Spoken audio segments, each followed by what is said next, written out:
This is Ty Newell with COVID status report number 29, Electile Dysfunction, posted November 8th, 2020.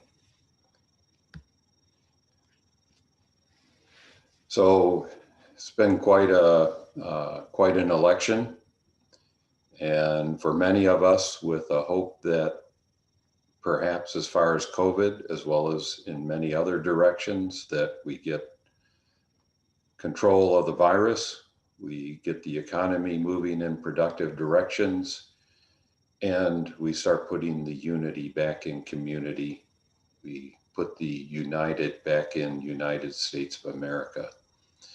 But we don't know over the next 2 to 3 months what's going to go on, but we can expect chaos, incoherence, and a lack of leadership and an unspoken determination to proceed toward herd immunity of COVID-19 infections.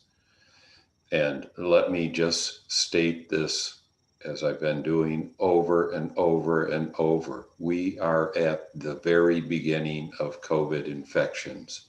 As tired and sick of face masks and distancing and exhausting as it seems, this is just the beginning. We're passing 10 million infections in the United States, more than 237,000 preventable deaths that have been caused by this lack of responsible leadership. And we need to get on the right track. And while we may have hope for more responsible leadership that may contribute to controlling the virus, it's on us. We must take control of this ourselves, as we should have been. And so that's what this brief message is about. People have been watching us. My friends around the world have been watching the US to see if we could change course.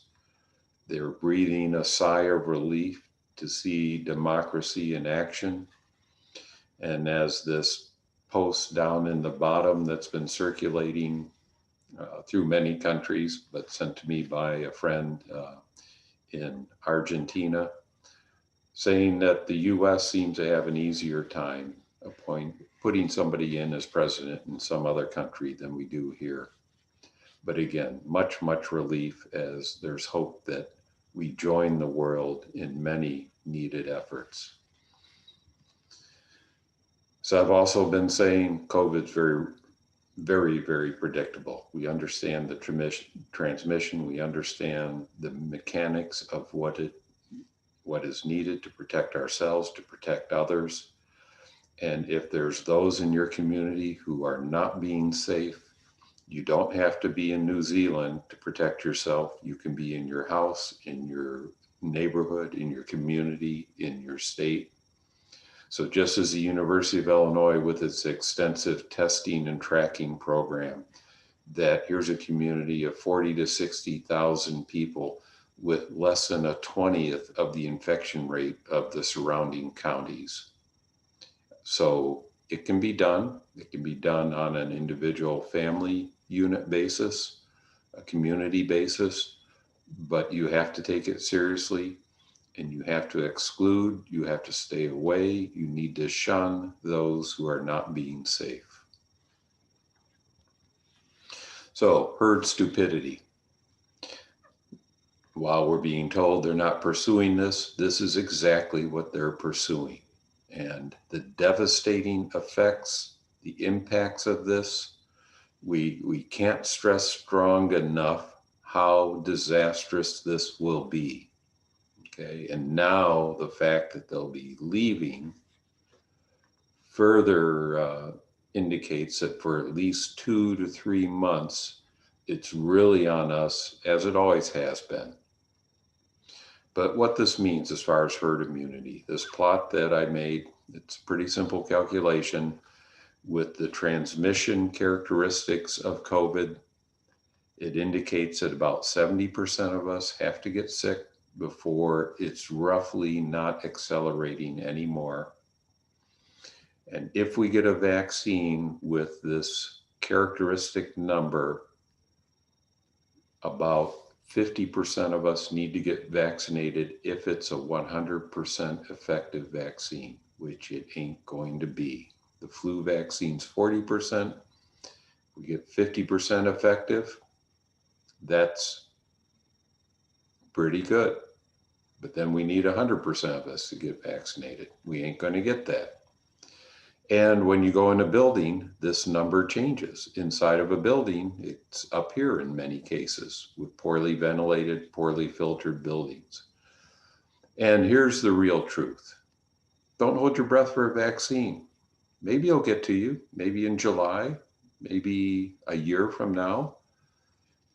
We need N95 masks.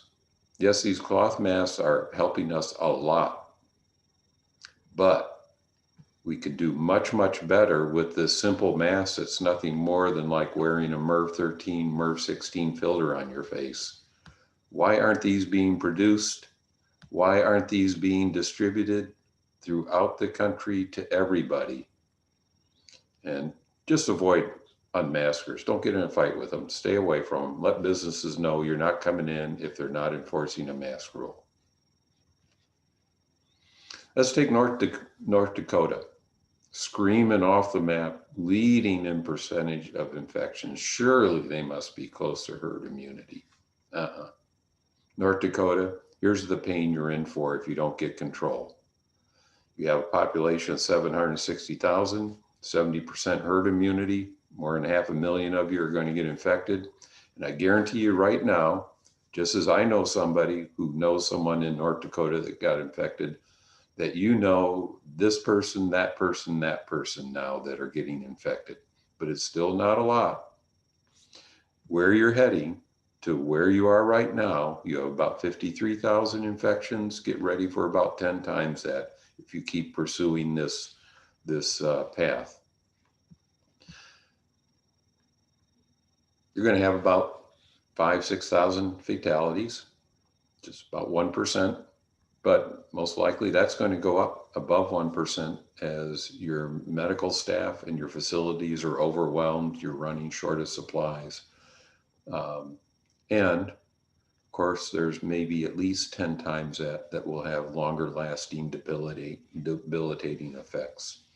So this is expensive as well as heartbreaking to see you go through it. I hope you get control of it. It's time for a new beginning. Yeah, I'm starting to get some new nicknames like Mr. Not So Clean. My preference would be Mr. Skin and a nod to Randy California. But anyhow, I thought let's go for a change and let's hope for a better future. We can do this. We can do this in our neighborhoods, our communities, our states. We handle it on the basis of wherever we are. Get ventilation so that you have 800 parts per million of carbon dioxide or less. MERV 13 or greater filtration with air recirculation. Face masks and distancing when you're out and about.